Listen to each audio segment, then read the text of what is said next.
தாக்கல் செய்யப்பட்டது உங்களுக்கு தெரியும். எதிர்க்கட்சியினுடைய கடுமையான எதிர்ப்புக்கு மத்தியிலே அந்த மசோதா நாடாளுமன்ற கூட்டுக்குழுவுக்கு அனுப்பப்பட்டது.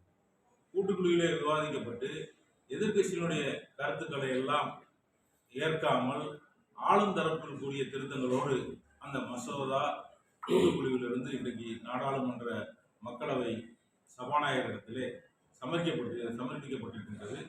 வரக்கூடிய கூட்டத்தொடரிலே நாளை தினம் ஜனாதிபதி உரையோடு கூட்டத்தொடர் துவங்க இருக்கின்றது. அந்த கூட்டத்தொடரிலே இந்த மசோதாவை தாக்கல் செய்வார்கள். எப்படி கூட்டுக்குழுவிலே எண்ணிக்கையினுடைய அடிப்படையிலே அவர்கள் பெரும்பான்மையாக இருக்கக்கூடிய அடிப்படையிலே எதிர்கட்சியினுடைய கருத்துக்களை ஏற்காமல் அந்த மசோதாவை பாராளுமன்ற சபாநாயகத்திலே சமர்ப்பித்தார்களோ அதுபோல அதை சட்டமாக்குவார்கள். பாராளுமன்ற மக்களவையிலும் சரி மாநிலங்களிலும் அவருக்கு பெரும்பான்மையை ஏற்படுத்தி ஜனாதிபதியினுடைய கைப்பற்றோடு அதை சட்டமாக்குவார்கள். அதை பாராளுமன்ற இரு அவைகளிலும் நாங்கள் கடுமையாக எதிர்ப்போம். எதிர்ப்பை மீறி அவர்கள் சட்டமாக்குகின்ற போது அவர்களுக்கு இருக்கக்கூடிய பெரும்பான்மையை பயன்படுத்தி நீதிமன்றத்தை நாடி உச்சநீதிமன்றத்தை நாடி இதற்கான தீர்வு கிடைப்பதற்கான அனைத்து சட்ட போராட்டங்களையும் நாங்கள் நடத்துவோம். இந்த மசோதாவை கூட்டுக்குழு நேற்று முன்தினம் நிறைவு செய்தவுடன் அந்த கூட்டுக்குழுவில் இடம்பெற்றிருக்கக்கூடிய திராவிட முன்னேற்ற கழகத்துடைய துணை பொதுச் செயலாளர் பாராளுமன்ற மக்களவை திமுக கொறடா ராசா அவர்கள் தெளிவாக சொன்னார்கள். இங்கே எதிர் தரப்பினருடைய கருத்துக்கள் எல்லாம் எதையும் ஏற்றுக்கொள்ளவில்லை. எண்ணிக்கையின் அடிப்படையில் அவருக்கு இருக்கக்கூடிய பெரும்பான்மையை பயன்படுத்தியதை ஏற்றுக்கொள்ளாமல் அவருடைய திருத்தங்களோடு அனுப்பிவிட்டார்கள். இது இந்த கூட்டுக்குழு என்பது ஒரு கண்துடைப்பு போல நடத்திவிட்டார்கள். அதே நேரத்தில் இது சட்டமாக்கப்படுகின்ற பட்சத்தில் இஸ்லாமியருடைய ஏறத்தாழ 50% சொத்துக்கள் வக்ஃபினுடைய சொத்துக்கள் எல்லாம் இது அபகரிக்கப்படும். சொத்துக்களை எல்லாம் அபகரிப்பதற்காகவே இந்த திருத்தங்களை கொண்டு வந்திருக்கின்றார்கள். கிட்டத்தட்ட மன்மோகன் சிங் காலத்திலே, அதற்கு முன்பு நரசிம்மராவ் காலத்திலே, 1995 2013 காலகட்டத்திலே கொண்டு வந்த அத்தனை திருத்தங்களை முற்றிலுமாக நீக்கிவிட்டு 1954 வக்ஃபு சட்டம் எப்படி கொண்டு வந்தார்களோ அந்த அளவுக்கு பின்னோக்கி இந்த சட்டத்தை கொண்டு போகக்கூடிய வேலையைத்தான் ஒன்றியத்திலே ஆளுகின்ற பாஜக அரசு செய்ய இருக்கின்றது. அதைத்தான் செய்ய போகிறார்கள் என்று சொன்னார்கள்.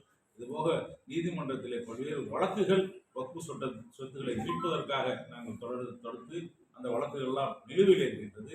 அந்த வழக்குகளுக்கும் இந்த சட்டம் நிறைவேற்றப்படுகின்ற போது ஒரு பின்னடைவை ஏற்படுத்தும் என்று கூட்டுறவிலே அங்கம் வைத்த நாடாளுமன்ற உறுப்பினர் ராசா அவர்கள் சொல்லியிருக்கின்றார்கள். இது எப்படியோ இது பாராளுமன்றத்தில் தாக்கல் செய்யப்படுகின்ற போது இதை எப்படி எதிர்ப்பது என்று எதிர்க்கட்சிகள் எல்லாம் ஒன்று கூடி பேசி இந்த மசோதாவை கடுமையாக எதிர்ப்போம்.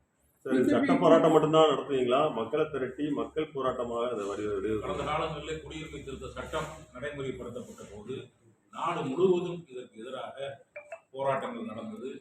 மக்கள் வீதிக்கு வந்து போராடினார்கள். அந்த அளவிற்கான மக்கள் போராட்டமும் நிச்சயமாக இந்த மசோதா சட்டமாக்கப்படுகின்ற போது நடக்கும் என்று சொன்னால் இது முழுக்க வக்ஃபினுடைய சொத்துக்களை கபலீகரம் செய்யக்கூடிய ஒரு சட்டமாக, கொள்ளைப்புறமாக வக்ஃபு சொத்துக்களை அபகரிக்கக்கூடிய ஒரு சட்டமாகத்தான் இது நிறைவேற்ற இருக்கின்றார்கள். இது மக்கள் மன்றத்திலும் இதற்கு எதிராக பல்வேறு எதிர்ப்புகள். சார், பிஜேபி கூட்டணி கட்சியோடு ஏற்கனவே இந்த மசோதா தொடர்பாக நீங்கள் பேச்சுவார்த்தை நடத்துறீங்க, அவங்க என்ன சொல்றாங்க? அவர்கள் உள்ளபடியே அந்தந்த மாநிலங்களை, குறிப்பாக தெலுங்கு தேசம் என்று சொன்னால் ஆந்திர பிரதேசத்திலும் நிதிஷ்குமார் கட்சி, பீகார், அவர்கள் அங்கே வாக்குகளை பீகாரில் கூட இந்த தேர்தல் வர இருக்கின்றது. சிறுபான்மையுடைய வாக்குகளை எதிர்பார்த்தவர்களாக இருக்கின்றார்கள்.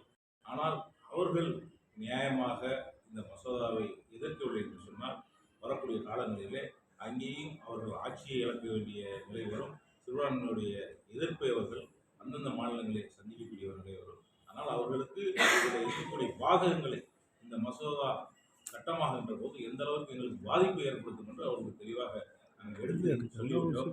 இருந்தாலும் ஒன்றிய அரசுக்கு அவர்கள் அடிபணியக்கூடிய அளவிலே அவர்களுடைய மாநிலங்களுக்கு ஒன்றிய அரசினுடைய உதவியை நாடி இருக்கின்றோம். அந்த உதவி கிடைப்பதற்காக நாம் இவர்கள் கொண்டு வரக்கூடிய பாரபட்சமான சட்டங்களையும் ஆதரிக்கும் என்று அவர்கள் முடிவு செய்தால் அந்தந்த மாநிலத்திலே அவர்களுக்கான தண்டனை கிடைக்கும். சார், தொடர்ந்து இந்த வேலூர் இப்ராஹிம் அவங்க அவரை பற்றிலாம் சொல்லுவாங்க. அவரை ஏற்கும்போது அவருக்கு பல உதவிகள் கிடைக்கிறது. அந்த உதவிகள் இன்னும் கூடுதலாக கிடைக்கணுங்கிறதுக்காக அவங்க சொல்றதெல்லாம் செஞ்சுக்கிட்டு இருக்காரு. அவரை வைத்து இயக்குபவர்கள் மற்றபடியே அந்த கட்சியில் இருக்கக்கூடிய தலைவர்கள் இப்படி ஒரு வெறுப்பு பேச்சு பேசுகிறவர்கள், ஒரு வன்முறையை தூண்டக்கூடிய அளவிலே நடக்கக்கூடியவர்கள் அவங்க கண்டிக்கணும். ஆனால் அந்த கட்சியே அப்படி இருந்தால் நம்ம அடிக்க முடியும். புகார் அளித்து விட்டு வேற எந்த போராட்டமும் செய்யக்கூடாது என்று எங்களுடைய தலைமை